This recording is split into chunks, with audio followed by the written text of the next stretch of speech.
Welcome to the CrossFit Canada podcast, telling the stories of supposed to be Canadian affiliate owners and coaches, but we'll make a special exemption for today's first ever, I'm calling it special guest, our first ever special guest. We have Mr. Daniel Chaffey, the CrossFit's international man of mystery, we'll say.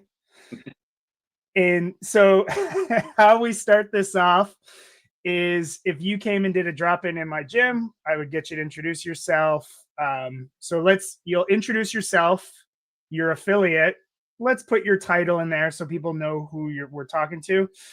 And then question of the day. I know you're a big book guy, like a reader, just both in fiction and nonfiction. So just I don't like the favorite or most impactful book, but just a book that comes to mind that would help, that you recommend to affiliate owners. Okay. So that's a long list. So the easy stuff, your name and your affiliates. My name is Daniel Chaffey. My affiliates are CrossFit Louvre 1, 2, and 3. What would I say if I'm dropping in? A book you would recommend to an affiliate owner. On hospitality, setting the table. Talks about the difference between giving service and hospitality. I would recommend that book. That it's not a business book. It's not a coaching book. It's about the difference between just delivering something without any soul and delivering it with the intention of making people feel something, which I think is very well adapted to CrossFit and being a box owner. Cool. And I mean, when we circle around, the group always comes back to me. I'll say a book that I would recommend to affiliate owners that I actually got from a list you posted was The Culture Code. Oh, yeah. Really, really impactful book, and just, kind of same idea, not like a how-to business guide, but really gets people thinking from there. So you're CrossFit's International Man of Mystery, meaning like what is your official title? None. You don't have an official title? I had one up until the end of December. Okay. And then I exited the role after 4 years. I think 4 years is enough. That's like a presidential mandate. That's enough, right? Sure. And so I was the international director for CrossFit up until the end of December, and I've moved into we're more developing content at the moment, and we're planning and preparing stuff for affiliate education. So it's not coaching. It's affiliate education, so it's around ops, operating a business, single site, multi-site. It's about opening a box, prospecting, how to sell using needs analysis and emotion, not price, how to onboard new members, how to give service to your community, how to build culture. So we're developing courses and content around that. So we're doing that now. So it's really I'm in the shadows. It's where I like to be. I only come out when I'm forced to, or I'm invited by someone I like, such as yourself. So I don't really have an official role with it. My official title now is box owner for CrossFit Louvre, and I'm the owner also of the French Throwdown, which is a semi-final again this year. So we've been running that since 2012, and then we have a training company which I'm kind of winding down because the stuff I was doing with Operating with Excellence, the training company, is the content that I'm giving to CrossFit right now. So yeah, I don't know if I put my business hat on, that's probably a bad decision. When I put my hat on of I want to get that content and information to as many box owners as possible, it's the right decision to make. So those are the things I'm doing at the moment. And then my most important role is being a dad, being a son, being a brother. Those are my most important roles. Then after that, I'm a busted old athlete that never does competition because I'm not good enough. You still get your workouts in. Yeah, absolutely. Yeah. And the aside from having a wealth of resources to provide to us, you're our first special guest, because anyone who's listening to this will have the opportunity to meet you in person in Banff in May. If you're, so we'll talk, kind of give people a little excitement, make you the reason why they're going to purchase their plane ticket, not the resort town of Banff. But being able to, you will be there. And so if anyone's listening to this after May, you missed out, but hopefully there's more opportunity to see some of this content coming in from there. But let's rewind all the way to the beginning. I always like to hear, especially from gentlemen like yourselves who have been doing CrossFit for quite a while, what was your CrossFit origin story? How did you get first introduced to CrossFit? Well, it was the website.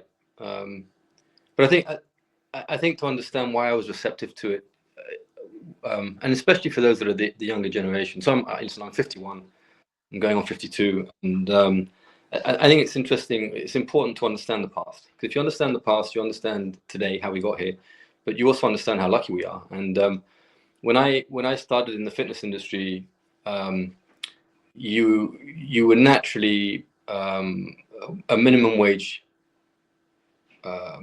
group exercise instructor, or you were on the gym floor cleaning machines and doing intro programs, like 5 machines, 3 sets of 8, and that sort of rubbish, right? That was what the fitness industry was when I was a young coach. Right. And then you'd be giving, and then if you developed enough experience, you start to do a little bit of PT. But by the time you prepared your PT, gave the PT, said goodbye to the PT, it was like 2.5 hours. And again, you're back on minimum wage for your time invested. So it was really hard to earn a living as a coach, which is why most coaches, when I started coaching, were a doorman. They'd be bartending, whatever it was, and coaching out of passion. And that was the environment in which CrossFit appeared. And it gave an opportunity to people. But I mean, by the time I discovered CrossFit, I'd moved into health club management. But in order to earn a living, I'd had to move away from coaching. I'd had to move into the business and ops side. In it, and not even in a small gym. This was in a multinational, which was like multi-site management, and you had teams split out over, and it was so. In order to earn a living, because life demands that you do, as you get responsibility, you develop a family and all that kind of stuff. You're not so young or carefree. You have to earn more money, and coaching back in the day didn't do that. The path I tried had been fitness conventions, so teaching step, low impact aerobics in front of a few hundred people, and traveling the world and getting paid per gig, and I did that for a while, and that was fun, but it wasn't sustainable. Your body was getting beaten up. Teaching group exercise class, you could only teach so many classes. Your body could only handle that for so many years, and then CrossFit appeared, and so I discovered CrossFit on the website for myself, because I was in my mid-30s by that time, and I was training at least 5 times a week, but I was still suffering from bad back. I was putting on weight. I could stress was starting to get a hold of me. My sleep patterns were irregular. My digest, it's like that people would normally say, "Oh, that's normal. You're aging," right? It wasn't. It was life was abusing me, and I was getting frustrated. I was like, "How can I be training 5 days a week and still be on this slippery slope towards decrepitude and then death?" The thing, like you're fit in your 20s, but then 30s. Oh yeah, you got a dad bod. That's bullshit. You don't have to have a dad bod. I didn't believe, and I fell on the website, the white website that Ben had developed for Greg, and the one where you just scroll down. There weren't more than one page. It was one page. You just kept scrolling. It's kind of like all the comments filter down in, and it was just like one workout, and then you could click into the comments, and all these people from all over the world putting in their scores. And then there's another workout, and that was it. You just kept going down. And then there was on the left-hand side, there was the menu that you could click on articles, and so the workouts were unfathomable to me. They had a vocabulary that, even though I'd been in the fitness industry for nearly 20 years by the time I discovered CrossFit, I was like, what's this? What the hell is a handstand push-up?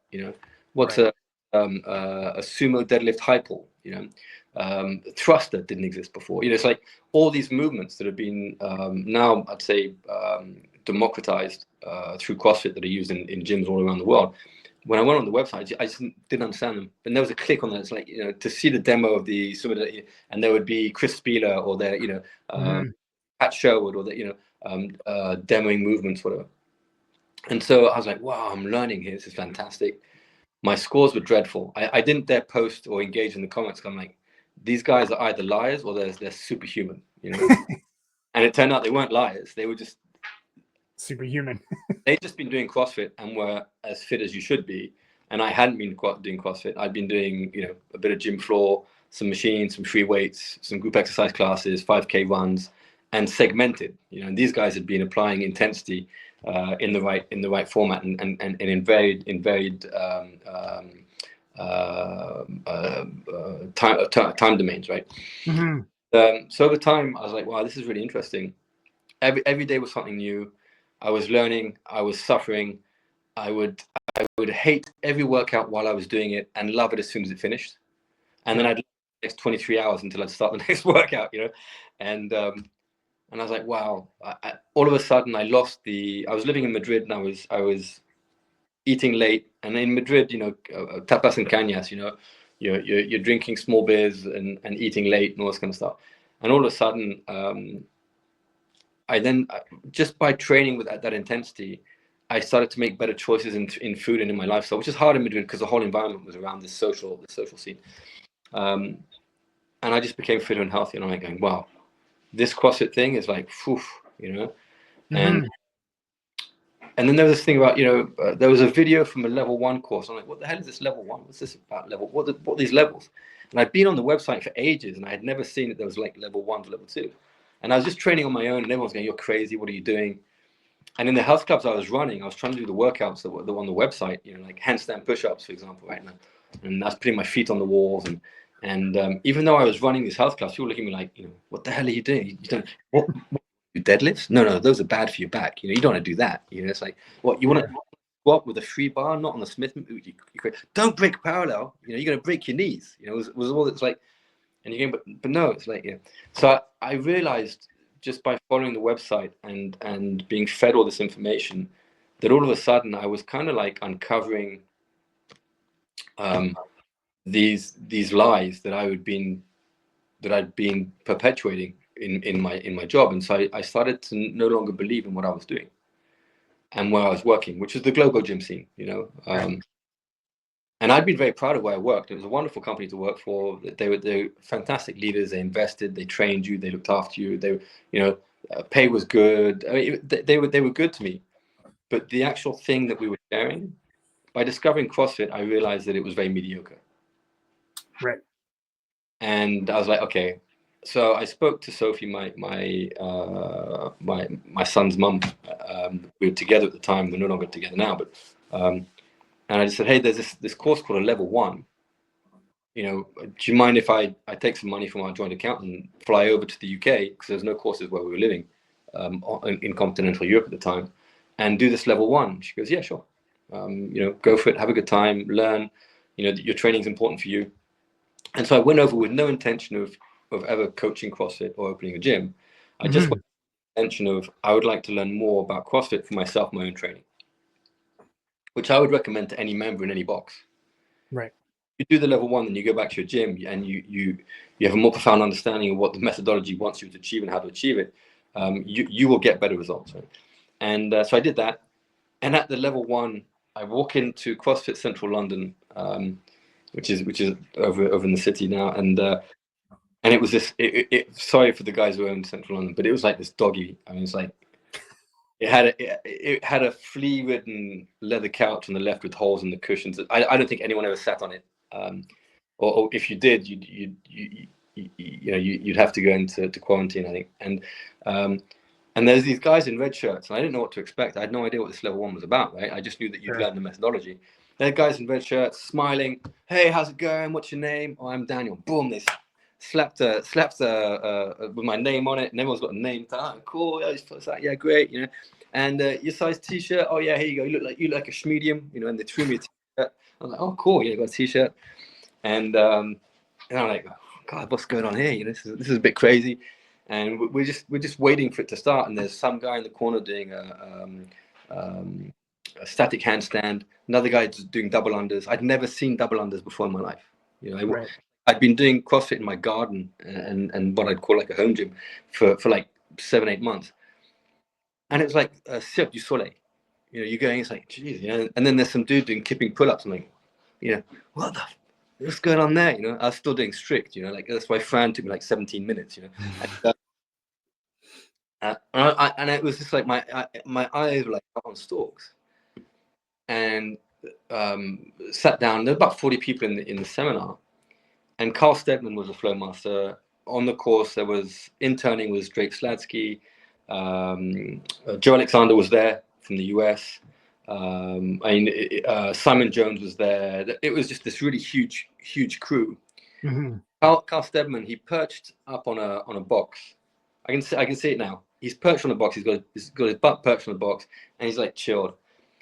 And I'd been presenting in my job for years to rooms of 300, 400 people, and I was used to public speaking.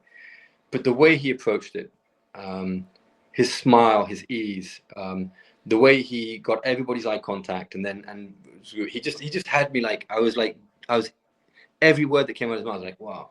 And he goes, okay, I'm going to explain how we're going to go. And this is how we roll. And these are the guys. And this is it. And, just really thanks for coming in. And, CrossFit's the best thing. And we're going to fire hose you with information, and just, don't stress about the test tomorrow. Just listen to us, take notes, and the test will be fine. We're here to help you. It's like, these guys are really nice. They really care. They give a shit. And I was like, wow.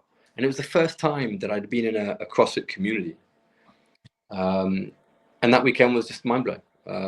I got poured into the center on so anyone who's been on level 1, if you're not too good at moving, they will use you to show how to improve your movement, right? So they're not just improving your movement, they're showing others how to coach improvement, right?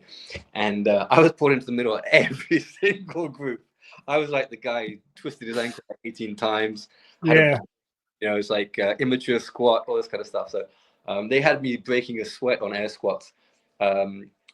And I learned more in that weekend about movement and coaching than I had in my previous 18 years of doing RSAs, going to IDEA conventions, URSA conventions. Literally, it was mind blowing how simple things were, and how structured it was. And that was all the stuff that Greg, Nicole, and Dave had developed with the seminar staff on the L1. Mm-hmm. Already, that was mind blowing. I was like, this is just on another level. I was like, why have we never heard about this? Why have we never given it to all our coaches in the global gyms that I was managing with? And on the Saturday evening, there was a social, and they said, hey, at the end of the workout, I was half dead. The workout on that first day was Fran, and honestly, I'd never seen a butterfly pull up in my life, and I was doing. So my wife Sophie had bought me a barbell in the garden, but it was. And now, sorry to interrupt, but for North America, that means just backyard. Yeah, sorry. Yeah. Let's translate there. But yeah, carry on. So you're not doing thrusters in your vegetable garden, but you do have you're working at your home gym. Yeah, in my backyard. And she bought me a barbell, but it was I can't say it was a shitty barbell because she bought it for me, so it was a wonderful gift. Love, yeah. But at the time in France, you couldn't buy Olympic lifting gear. Right. These bars, they didn't spin very well, this kind of stuff. So anything that was dynamic and explosive, I couldn't really do too well. And she bought me discs for it, but it was only just two 20 kg discs. Right. So it was I did everything either 20 kilos or 60. So I'd never done a 40 kg thruster. I'd only ever done 20 kg thrusters, and badly. So Fran on the level 1, and with everyone watching you, and you didn't want to be a doofus, right? You didn't want to be like the guy who couldn't do it, or the guy who goes, oh no, So I'd rather die than be last in a workout. And I think I came very close to killing myself in Fran.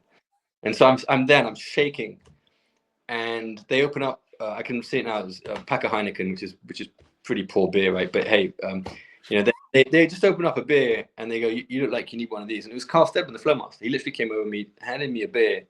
He goes, "You all right, lad?" And my hand was shaking like this. Like, yeah. So, take a swig of it. Like, oh gosh, And he goes, "So, which box do you train in?" And I go, "I don't." He goes, what do you mean you don't? I said, well, where I am, there aren't any boxes. He goes, where are you from? I said, well, I live in France. And he goes, what, there's no box in your city? I said, there's no box in France. He goes, right, well, go and open one then. Mm. And then he turned around and walked away. And that was it. Yeah. So fast forward 6 months, I'd resigned. Sophie had resigned as well because we both worked at the same company, and we were planning to open a box. That was it. In between time, I'd gone back to the shareholders of Fitness First. It was a large global gym, and I just said, listen, I've done this thing called the CrossFit Level 1, and it is outstanding. It's amazing training. It's just a level 1. There's also at the time it was the Coach's prep course, CPC, yeah. and there's the education. And it's like, this is pretty amazing. And I was saying, well, will you allow me to take 2 health clubs per country that I'm running, and I strip out the cardio park, so take away 10 of the 30 treadmills we have per club, 10 of the incumbent bikes, and have a space with a rig, rack bars, wall balls, that kind of stuff. And we actually invest in developing our coaches, and we teach this. And so I put a proposal towards them, and they just laughed at me. They were like, this CrossFit thing it's a fad. It's never gonna take. It's not adapted at all to anyone who's not an elite athlete, first responder. You're totally mistaken. No one can earn a living from having that as the way they deliver fitness. And I was totally in disagreement with that, and so we resigned. And we said, well, if you're not going to give me this chance, I said, but look at your numbers. Your numbers were disgraceful. We had as many people leaving as joining the gyms. And then they're like, well, we don't necessarily want people to be using our gyms. We want them to be paying for our gyms. That's what these big gyms go for. They paid in fulls. Yeah. And I was like, well, I'd rather have a gym with fewer members that are paying higher fees, but that are getting results and getting results for higher fees. And they disagreed with me. I said, okay, well, then I'm going to go and do it myself. So we were looking to open a box in Bordeaux, and so we're planning it. And while we're planning it, actually four boxes opened up in France before 3 opened in France before we did. We're number 4, and so I was disappointed not being the first one in France. I was like, damn, And then when I was doing that, I'd worked in the past for Reebok University. So when I was doing conventions and all this kind of stuff, and I was teaching group exercise instructors how to animate and how to teach and how to build choreographies and all this kind of stuff. I'd worked with Reebok, who they had something called Reebok University, and I'd resigned from Fitness First, and Reebok people had heard that I'd resigned, and in France, this person contacted me. We never met, but people from Reebok have told me to reach out to you. We'd like to meet you to offer you a job. And I'm like, I've just come from a multinational. Thanks for thinking. I don't know what it's for, but I've got my own project. They go, oh, come on, do this to me. I said, no, listen, I've got my own project. And they said, well, what's your project? I said, well, you probably wouldn't have heard of it, but we're going to open our own CrossFit gym. And they go, you're kidding. I said, no, we're going to open up. That's why we're contacting you. I was like, what? Yeah, we've just signed a 10-year deal with CrossFit. And we'd like to have partners that open CrossFit gyms but carry our name. And we'd like that partner in France to be you. And it's like the probability of that sort of coincidence is. Yeah.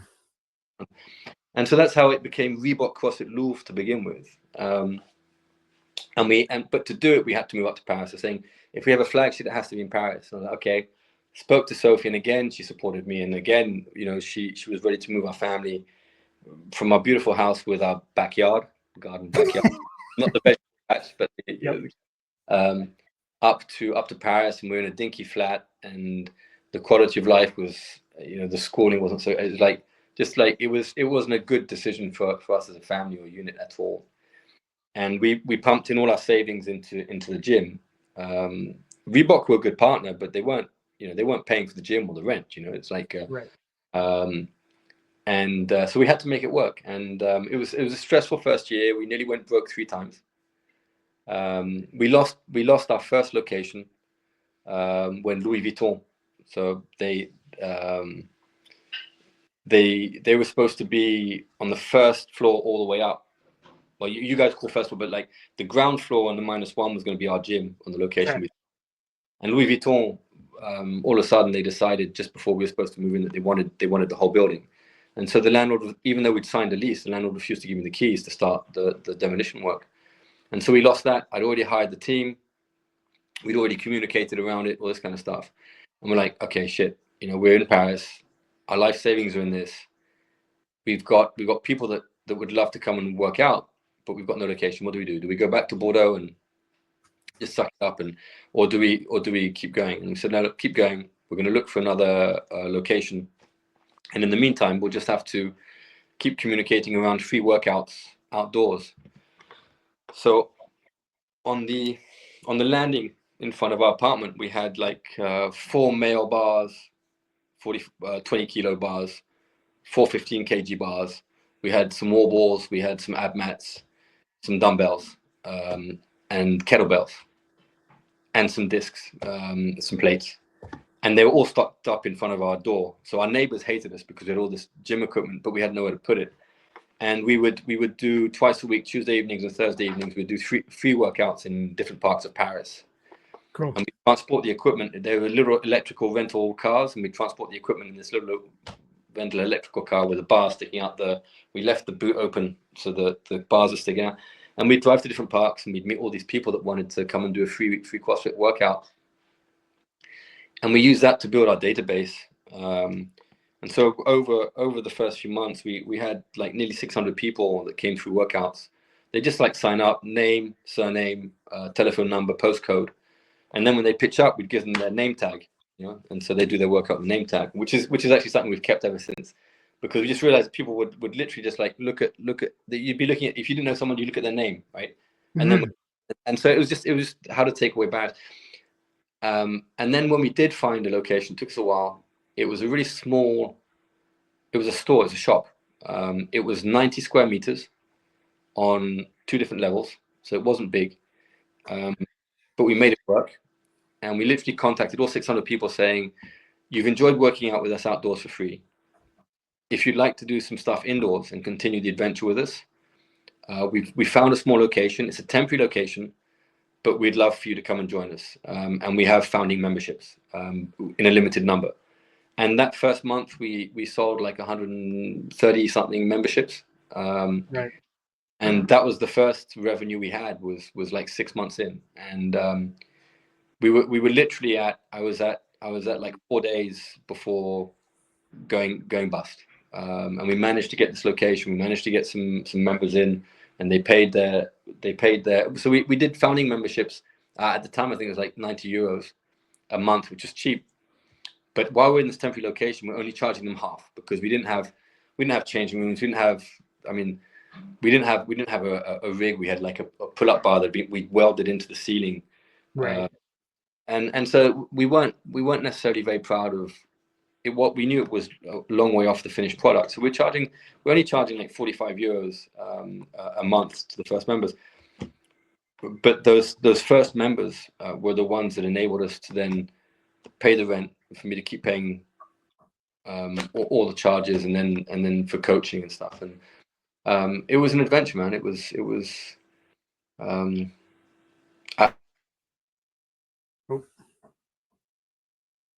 We lost them. Let's hit pause. Boom, back in action. Yeah, so It was an adventure, you were saying. It was an adventure. The personal cost was heavy, because it was in that first year that we split, and Sophie went back to Bordeaux with my son, and I had another decision to make. Is like, do I just can everything? And she was the one who actually said, no, everything we sacrificed, you have to make this work, and then my promise was that if we made this first gym work, and then we went to another temporary location for a year, because we couldn't afford anything. It was central Paris, it was really hard. Yeah. And then I found this old nightclub, and it was like, and when I say nightclub, which is where our box is now, and it had like loads of partition walls. It was really dodgy. I didn't want to touch anything when I was in there. It's like, you die 2 days later, sort of thing. And And I was like, well, we have to take this location because otherwise we're out in our ear, and we'll make it work. So where CrossFit Louvre 1 is now, and it's got relatively low ceiling, you just think, shit, you'd never put a box in there. It's like, well, yeah, we have, and you can make it work. Right. The CrossFit, it's not about the location. It's not about, it really is about having a team that gives a shit. And you can get people to work in a small location. You just got to find the right model. You got to find the right pricing for it. You got to be able to give good enough service to the people that are coming through.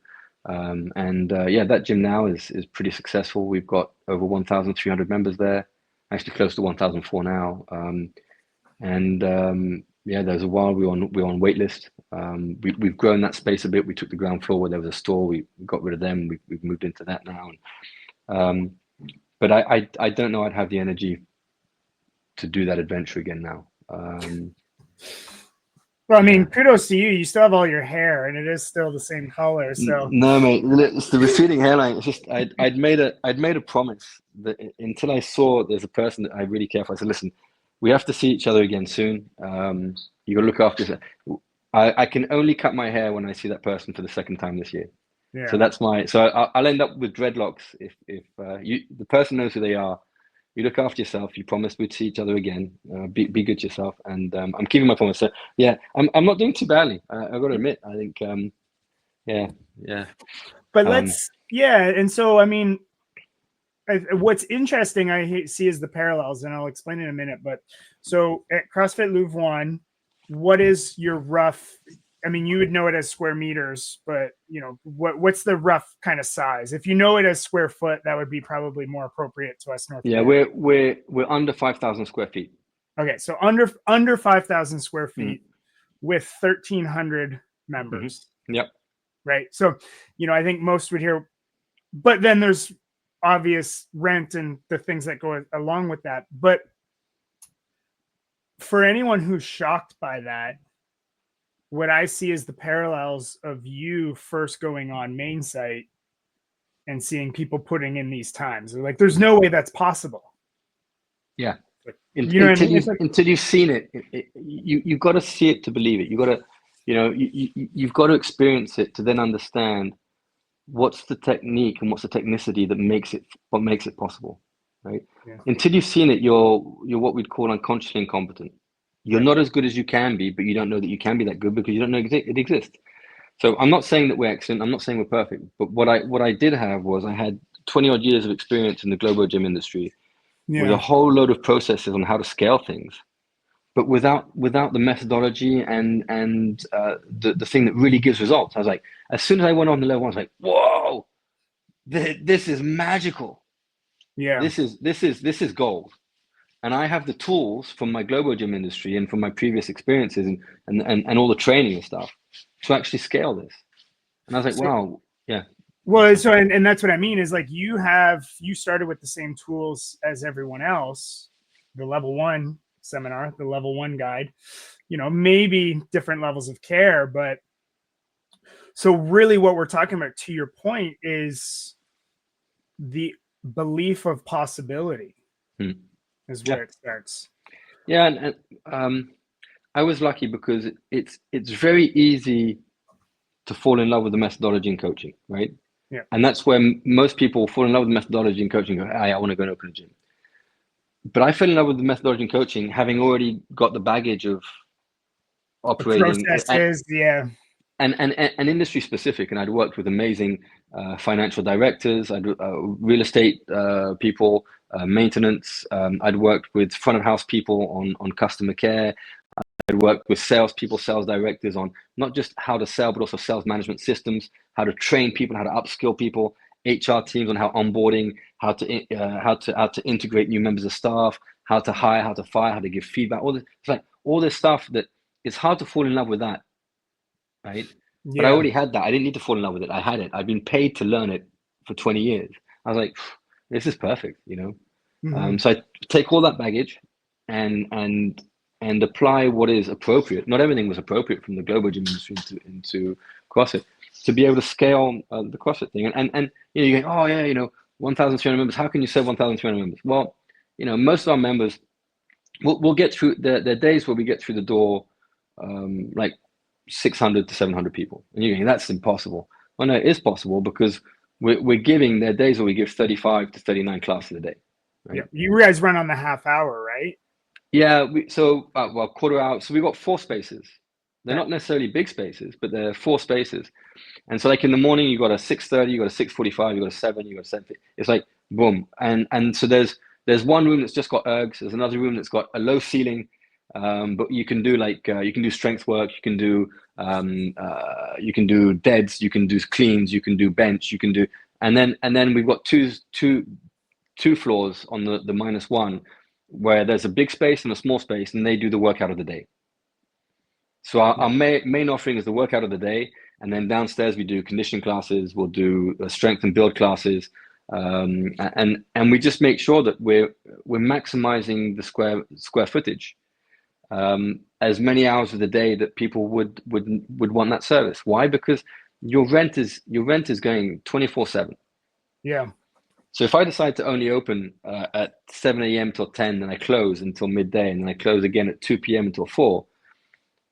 Just because I close, I'm not paying salaries. It doesn't mean I'm not paying rent and all the charges that go associated with it. So how can you make that floor space work for you as many hours of the day as possible, as many days of the week as possible? And that point is particularly important when you've got a city center. You've got a very urban box with high rent. Yeah. So on Louvre 1, our rent was 42,000 euros a month. It's now gone up to 45. Thank you very much, Emmanuel Macron, inflation, and the incompetent politicians in Europe, for 6.6% increase in rent in 1 year. And it's like, how can you increase rent 6.6%? It's like unfathomable. So now I'm going to stop you really quick. It's almost the same thing as garden, as I just Googled it for those listening. Not that you expect to see. So for the tens of people listening, 45,000 euros a month is $70,000 Canadian a month. And so, wow.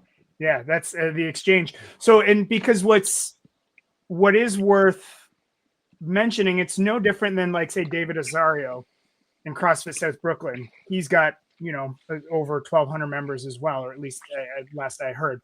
It's easy for folks to go to the back of the napkin math, but as the philosopher Biggie Smalls said, more money, more problems. So it's you kind of have to do these things, but that's almost like necessity equals design has been almost your theme along the way. Yeah, totally. So that you're starting with a high fixed cost. Right. So you go back to basic finance 101. You have fixed costs and variable costs, right? Variable costs are anything that you can make a decision like today and act before the end of the month, right? You can reduce staffing costs, you can reduce telephone bills, Wi-Fi, marketing, all those are variable costs, right? What aren't variable costs are insurance. I can change insurance company, but that would take a while, right? But your biggest fixed cost is what? It's simply your rent, rent and rates and all that kind of stuff that goes with it. Yeah. So once you know your fixed cost, you then you work backwards. And if you want your fixed cost to be, say, okay, I'd like my fixed cost to be no more than 25% of my revenue, knowing that I've got 20% in VAT, so that's tax to the government, right? For Canadian speak. Yeah. We're 13%, but yeah. Oh, okay. Well, we're 20, unfortunately. Which what a mafia, right? What a racket. You want a racket? My God. I guess I'll get stuck into that. As a sidebar, like, geez, man. Yeah. And then so 25% rent. Okay, that's 45. What about for me to have that as 25%? What does that mean in revenue? And then you can work back and you can have different scales of, okay, well, if my average monthly membership fee was 100 euros, how many members is that? If it's 150 euros, how many members is that? What do I need to sell as membership types in order to get to 150 average membership? And so you work backwards. But what's really important, it's not about money. Of course. It's about giving yourself freedom through what you can do with money.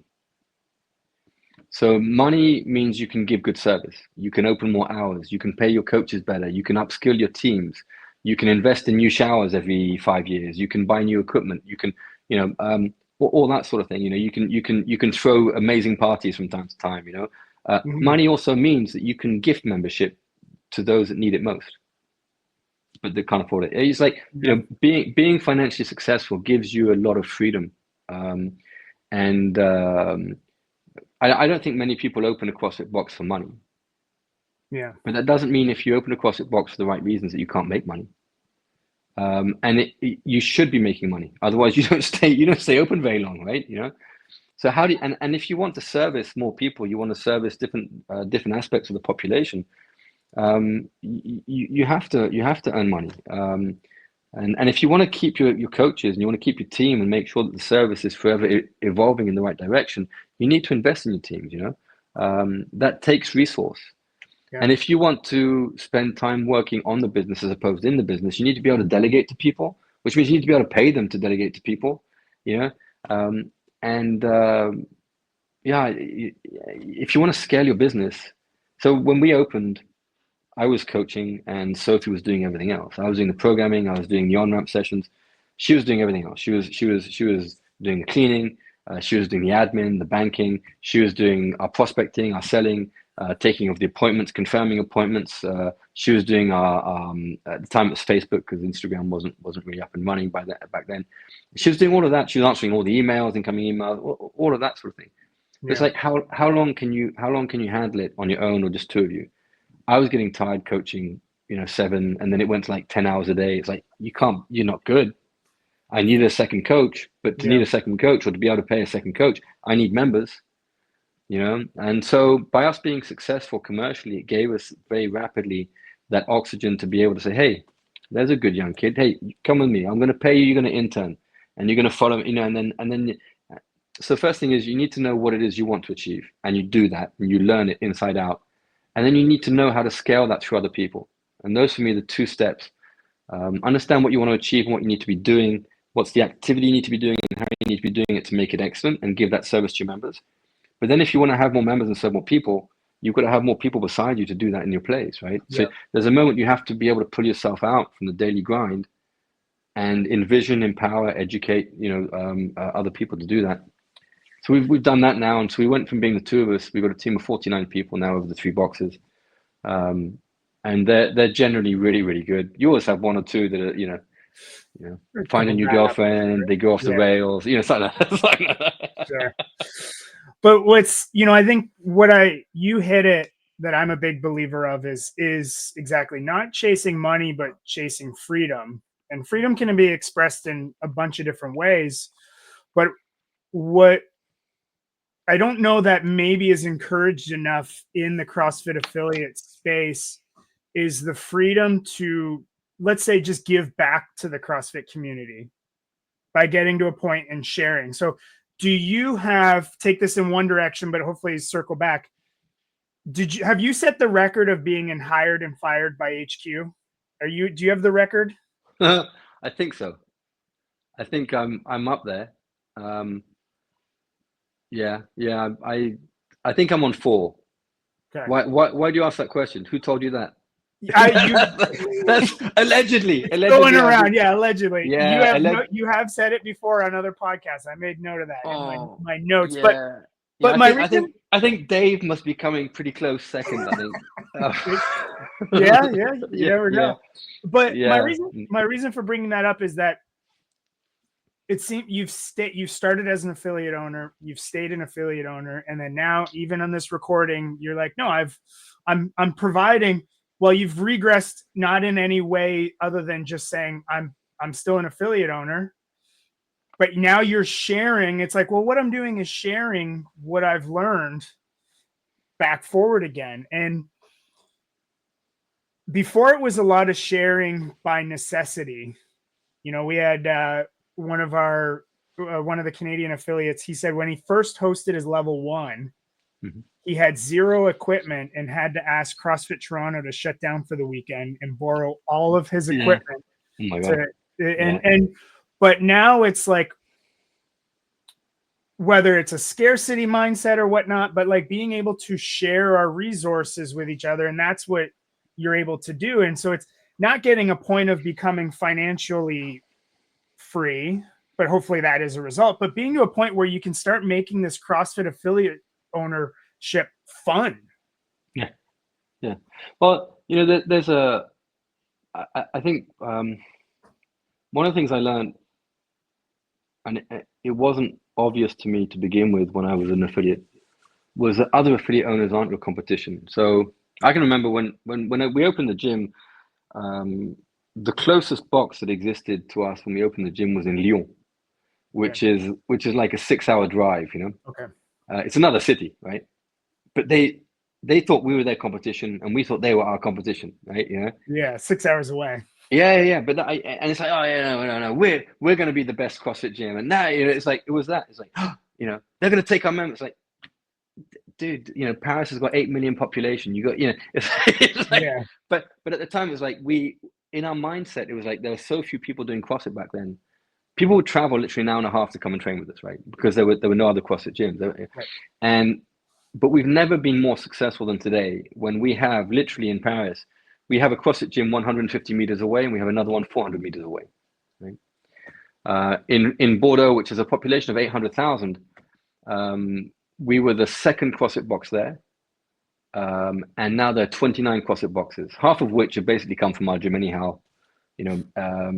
Ex-coaches that grew and developed, or members that just thought, hey, I want to go and open my own, right? And yet we still have more members there today than we've ever had in the past, right? And yet you've got 15 times more CrossFit gyms today than when we opened back in 2014 in Bordeaux, right? So we have to understand that already, that the success of other gym owners, other CrossFit gym owners, is not a handbrake on your success. On the contrary, the more people talking about CrossFit, the more other people want to do CrossFit. Right. And what we've noticed in Bordeaux is we have people push our doors. And so, how did you hear about CrossFit? Oh, my cousin is training CrossFit. Oh, really? Yeah. They're over at CrossFit, Famumijigi, which is like a 20-minute drive from us. Mm-hmm. But because they're having a good experience, they spoke to their cousin, who's then walked into our gym because our gym is closer to their point of work. So the rising tides thing, right? And it is very, very true. So I think one of the things is that as a CrossFit box owner, we really need to stop seeing other affiliates as competition. If the other affiliates are successful and they're delivering better and better service, then the CrossFit reputation is better and better. That's right. So that's one thing. It's not because I'm lying in the sun and I'm enjoying getting a suntan that you're going to be in the shade. There's enough sun for everybody, right? And so that's an approach that really changed, I would say, back in 2016, around there. It took me a while, but around 2016, I was like, wow, if we can help other boxes, other affiliates do a better job, then actually we're all winners, right? So we started to train affiliates back then, and we do some paid courses, so I can pay the guys that are giving and delivering the courses and stuff.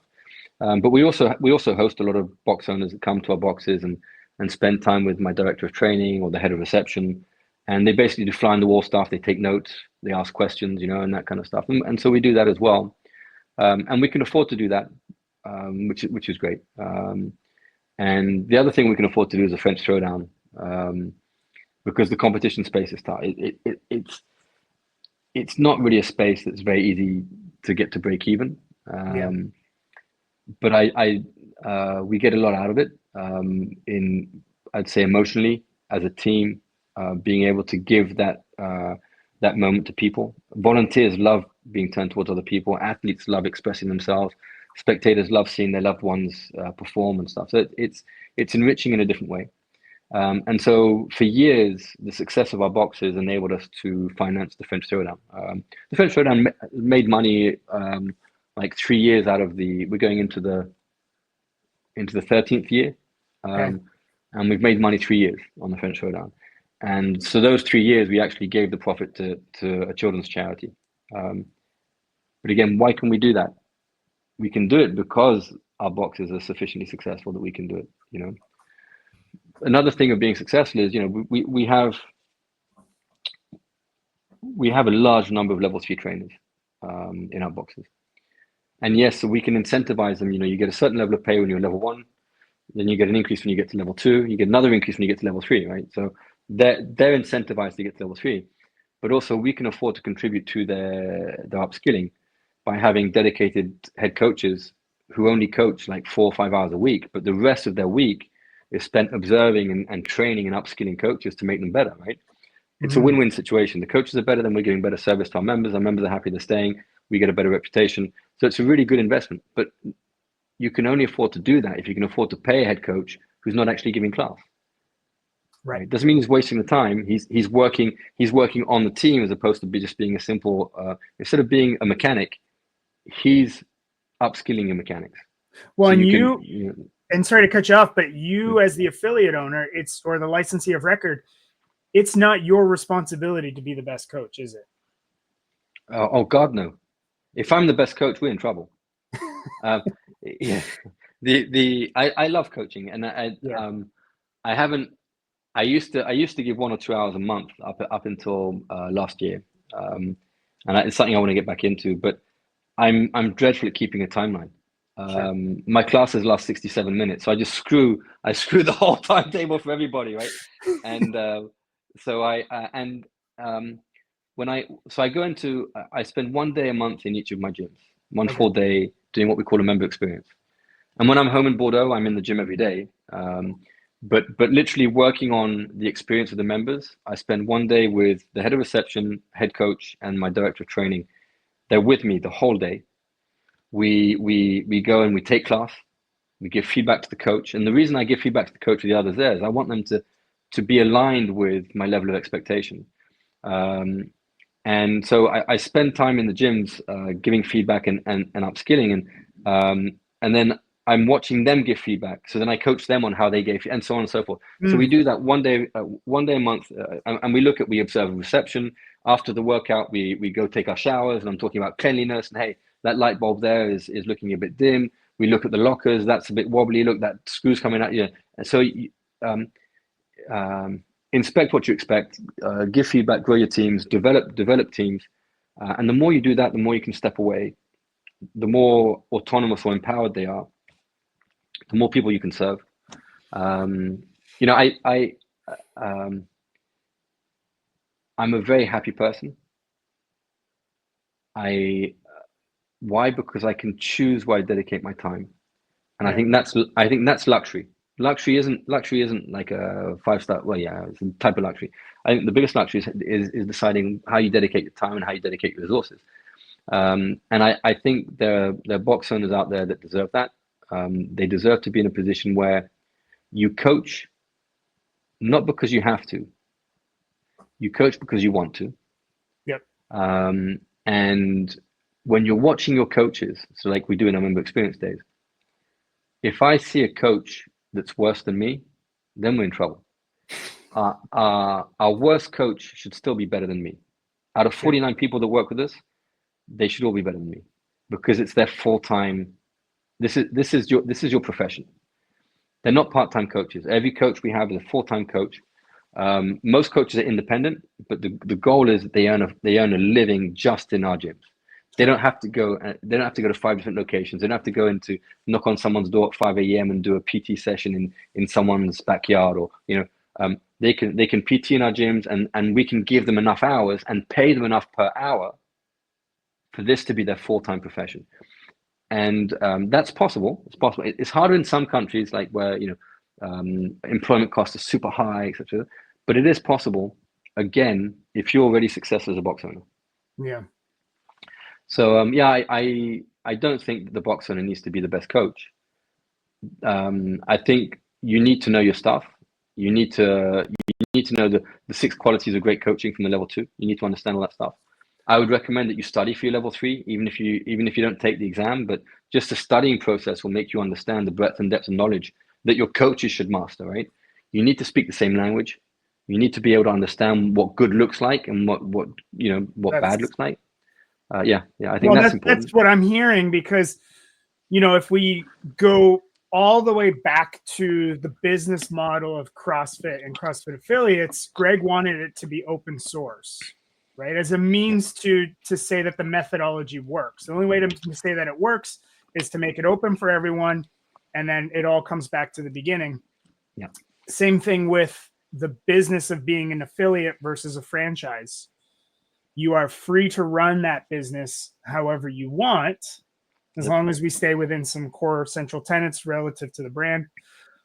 But subjectivity is a little bit like barnacles, we'll say, on a ship that can grow and slow you down, meaning someone can coach all the classes if that's what they want to do. But if someone, and I say someone being an affiliate owner, you don't have to be the best coach, and it's not your responsibility to, but you need to recognize what the product is and be able to, what your responsibility is to set the standard and to hold that standard. And it doesn't always, if it means you doing it in application, great, but it also means leveling people up to that and then you stepping back. Yeah, and you know, I understand that a lot of box owners come from a coaching background, right? I mean, that was my passion, you know, when I was 18, 20, 22, and I enjoy it. But if I spend my time coaching, I'm in the business. I've become the mechanic in my garage as opposed to running the garage. Yeah. You know, and you can do that an hour to a week, right? But if you're doing that like 4 or 5 hours a day or 3 hours a day, then there's probably other stuff that's fundamental to your longer term success that you're not doing. And so you need to judge when it's time for you to start taking a step back. And it's not like, I want to stop coaching. You know, you go from coaching 20 hours a week to 0. You may go down to 15 and bring someone on, then you go down to 10 and give them some more hours. You find someone really good. And then maybe you find yourself coaching 5 hours a week and you just do the 7 a.m. to 8 a.m. class because you just love it. You love the group, you love the vibe, and it enables you to brief the coaches that are coming in. And then you can work on the business the rest of the day, you know. And as you said, I love the affiliation model. I really do, because you can choose, you know. And you know the whole thing like around, you know, what does affiliation give you and all that stuff. It's like, shit, man. Yeah, you can proudly wave the flag of the best methodology in the world. B, you're associated with a globally renowned brand. Right, fitness brand. There's no brand in the world that's better known than CrossFit. There's no methodology that's more spoken about, talked about than CrossFit. And so for, you know, it used to be $3,000, now it's $4,500 in most countries. That's actually, I mean, I've got that on 3 gyms, right? That's actually really cheap. Right. It's cheap for what it allows you to do. I mean, just in drop-ins and t-shirt sales, you know, just that. Just like being able to put CrossFit on my t-shirt and sell a t-shirt with this band is outstanding. It's outrageously advantageous. And then on top of that, you know, the game stuff, having the open in your gym, having some fun there, you know, organizing events, all the education piece, using the CrossFit education as a path, you know, for your internal education, all that kind of stuff is fantastic. And then I look at like you know, different brands, not to put names on them, right? But you know, some are like, okay, startup cost, you got to pay the brand $40,000, right, in order to get a little bit of like on-ramp training and to get the branding and the colors and the logo. There's one brand that comes in and inspects your gym before you can open it. They make sure that the color is the right height off the wall and the kettlebells have the right organization. And you know, the other thing is like CAP, for example. You know, CAP's really good programming, and we use it. We're inspired by CAP for our programming in our gyms. But my 3 gyms have 3 different programmings, right? Why? Because different setups, different layouts. Our members are at different places in the development. Some members in Louvre 1 have been with us for 13 years. In Louvre 3, we got a much younger generation of CrossFitting public. So we're inspired by CAP, which is part of your affiliation, which is great. Whereas some other companies actually impose the workout that you have to do. So you've got a gym in Canada and you're part of that brand, and I've got the same gym in the UK or in France. I have to do the same workout as you. I don't even choose what we're programming or giving to my members. And yet the members are there, and I can see, you know, I can see what I think they need, and it's not necessarily what I can give them. and then you give a percentage, whether it's 7 or 9% of your revenue. I mean, that's like, wow. And it's like, that's like, I mean, 9% of my revenue. Yeah, that's. So I'll be very honest. Like, there was a period in time within CrossFit, I was fighting very much against any talk, any rumblings of like revenue share model. I was like, that is definitely a step in the wrong direction. And my gyms are my gyms. You know, CrossFit Louvre has my it has my mask on it. You know, it has my print on it. You know, your gym has your print on it. And if ever CrossFit took that direction, it'd definitely be the wrong direction, I think. And I think we know as a community that wouldn't serve. But I do feel like this is my personal opinion, we all have a response, because you said, like, what are we getting for our affiliation fee? It's like, well, what is our responsibility to give back to that affiliation fee? Not in our own work, but like to provide value back into the community. And that's what I've always, again, respected and appreciated about you, is like, because if someone's doing so much every day, and we know that everyone is a small business owner, but even the ability to create small business owners is incredible. When you talk about doing more, it can become overwhelming. But what we're not talking about doing more, we're talking about having more impact. Whether it be in your physical gym community, in your community at large, or even what you're able to do is now say, hey, I realize I had this perfect storm, but now I'm going to give it back to the community to help level or rise the tides. Yeah, I think we have an individual responsibility, right? So coming back to what you're saying about already, like, how can we seek to be as good as we can be as an individual box owner? Because, you know, one of the biggest things that's leveraged against CrossFit is, oh yeah, but this gym down the road, you know, that's not a good CrossFit box. Right. Yeah. But then you go to the gym down the road and they're like, yeah, where you just came from, that's not a good CrossFit. It's like really friggin' subjective. Okay, well, let's just agree on one thing already. As a box owner, you need to understand what good looks like on the gym floor, right? In class already. You know, colors of the walls, and do you have a smelly fragrance in the shower rooms, and, you know, does it have a steam room, and, you know, do you give free shower gel? Or it's like that is white noise. That's the detail that, you know, but already understanding fundamentally, what does the good delivery of CrossFit look like on the gym floor? And that's where the level 2 requirement came in. And, you know, it's like, shit, if there's someone who should be pissed at that, it's me, because I have to do my level 2 3 times. I did it back in the CPC, and every 5 years I have to renew it. Why? Because I'm too dunce to pass my level 3. You know, it's like my recommendation to any gym owner would be, though, or any coach, get to your level 3.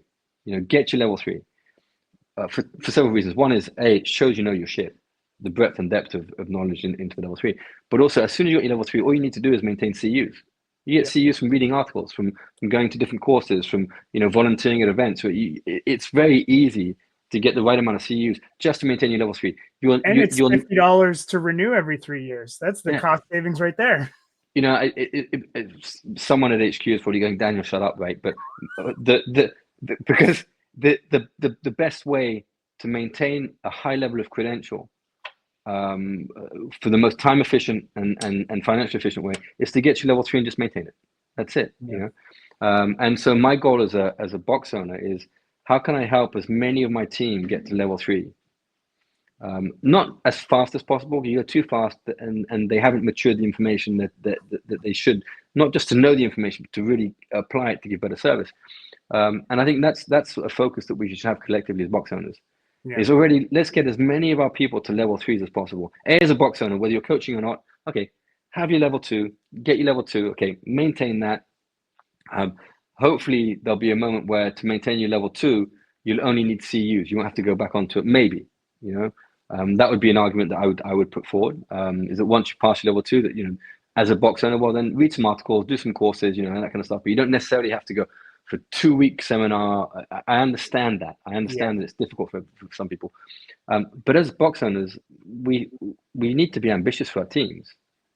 You know, we need to set standards. And I think us having the level 2 is a reasonable standard to ask for. But then how can we get every single one that's coaching in gyms to the level 3, you know? And I go into some boxes and the guy's going, yeah, that's not a good box, not a good box. I think, oh, that's a new coach, right? Yeah, yeah. Oh, he doesn't have his level 1 yet. Wait, this guy's coaching in your gym, and you're talking about that box down the road not being good, man. Sort your own stuff out first, right? Yeah. Don't throw stones, right? You know what I mean? It's like, and I think that's something that we need to learn as well. Is focus on what you can control. Don't worry about what others are doing. Well, and even you don't need to be in a CrossFit affiliate to have access to the level 1 and level 2 guide, but realizing those are still coming from the same company, and those resources have always been free and continue to be free. And where I did most of my level 3 studying in the level 1 guide. Yeah. Back to the kernel, right? Like, and trying to do, I attempted the level 4, failed, but I'm planning to redo. All the studying came again from the level 1, level 2 guides. Yeah. So it's like these resources are readily available, are free, and are continuing to be expanded upon with the new YouTube channel. And it's like, it's all right there in front of you. You just have to have a desire to go towards it. Yeah, I think CrossFit. CrossFit. Everyone can bitch. It's like CrossFit's like Dallas. It's like the day there's no issue, then there's an issue. You know what I mean? It's like, but the CrossFit's given and continues to give the very best education. And I think that's where if CrossFit should succeed in the next 5-10 years, to really anchor itself for eternity, it needs to just focus on that, right? And continuing that education piece and being known as the people that bring elite fitness to different age groups and different abilities. You're bringing universally scalable elite fitness, right, to everybody. CrossFit needs to be focusing on that, on the education piece, I believe, right? And then looking after affiliates. People always whinge about affiliate fees, always. There are people that were legacy affiliates, that were paying like $1,500, and they're still moaning. It's like, dude, if you can't see the value in that, then the issue isn't so much the affiliation fee. The issue is for some affiliates, unfortunately, is how they leverage the affiliation, and how they make it work for them. Right. So you can spend your life bitching about what's outside of your control. Learn how to use it. The methodology is it's like being given tools to go. Like, the results of the methodology are gold, and so the methodology is like being given tools to go and mine gold, right? And then where you go, and where you go to dig, and how many people, and how you do it, and how you set it up. That's up to you, and that's what the affiliation is. It's not a. We're not selling you a patch up there, and here's Fred, and you have to wear these shorts, and you have to. That's the franchise model. And then, by the way, you've got to give us 9% of all the gold you dig, right? It's like that's the franchise model. It's incredibly good value for money.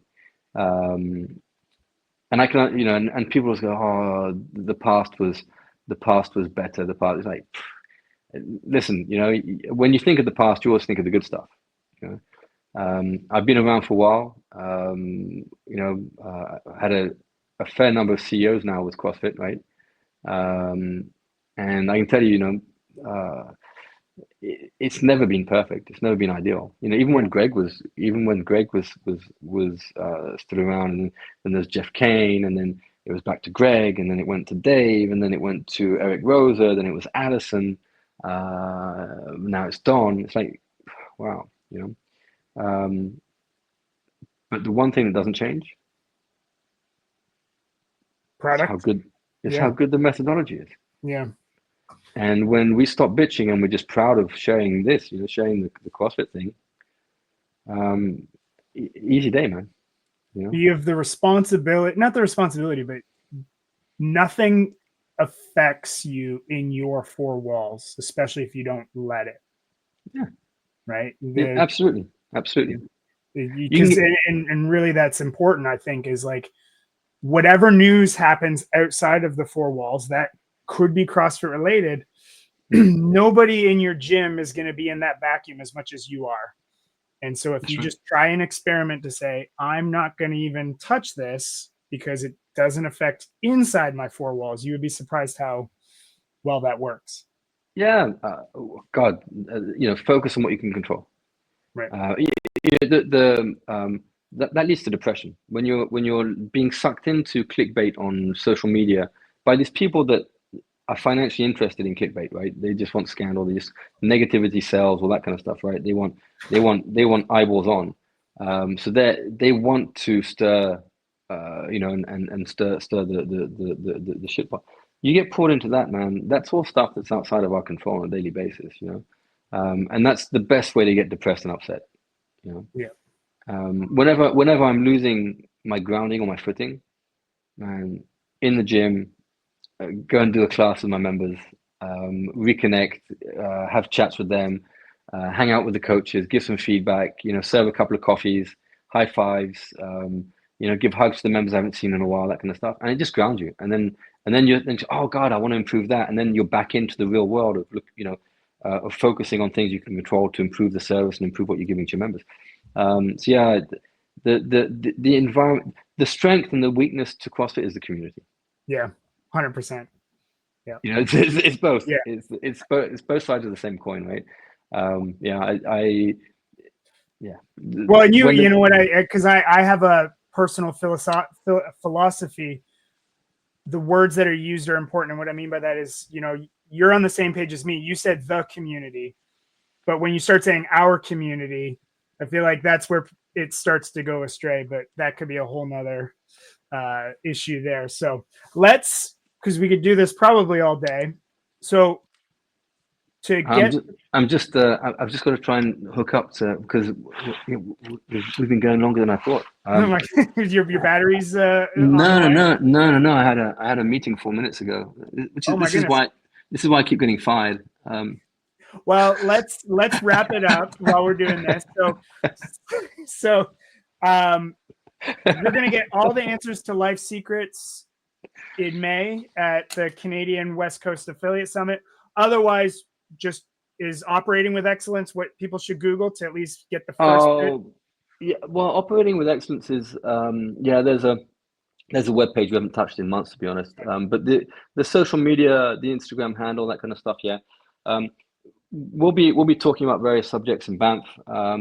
If you're totally satisfied with how good you are and you're totally satisfied with where you are in life, don't come to Banff. Sure. Don't waste your weekend.